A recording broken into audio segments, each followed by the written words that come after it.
ಕಾವ್ಯನ್ ಮಾತಾಡ್ತೀನಿ ನನ್ಗೆ ಏನಾದ್ರು ಚೆನ್ನಾಗಿ ಕಾಣ್ದೋಗ್ಬೇಕಲ್ಲ ಕಾವ್ಯ ನಿನ್ ಜುಟ್ ಕತ್ತರಿಸ್ತೀನಿ ಮೀಸೆ ಹೊಡಿತಿದ್ಯ ಕ್ಯಾಪ್ ಹಾಕಿವಲ್ಲ ಇದು ನೋ ಏ ಪ್ರೊಫೆಷನ್ ಆಡ್ದಂಗ ಆಡ್ತೀನಣ್ಣ ಮಾಡ್ತಿರ್ದಿ ಎಕ್ಸ್ಪೆರಿಮೆಂಟ್ ಖಾಲಿ ಆಯ್ತು ಚಾರ್ಜು ನಿನ್ ತಮ್ಮ ಚಾರ್ಜ್ ಹಾಕ ಬರೋಣ ನನ್ನ ಸ್ವಾರ್ಥಕ್ಕೆ ಇಡೀ ಟೀಮ್ ಎಫರ್ಟ್ನ ನೀನು ಹಾಳು ಮಾಡಿ ಹೋಗ್ತೀಯ ಅಂದ್ರೆ ಕ್ಯಾಪ್ಟನ್ಸಿಗೆ ಅದು ಅರ್ಥನೇ ಇಲ್ಲ ಅಲ್ವಾ? ಇದ್ಯಾಕೆ ಗೊತ್ತಾಗ್ದೆ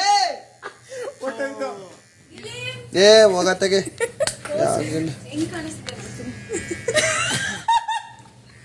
ಇದು ಕೆಂಪಗೋಣ ಸುದೀಪಣ್ಣ ಕೆಂಪಗೋಣ ಸುದೀಪಣ್ಣ ಸುಮ್ಮನೆ ಚೆನ್ನಾಗಿದೆ.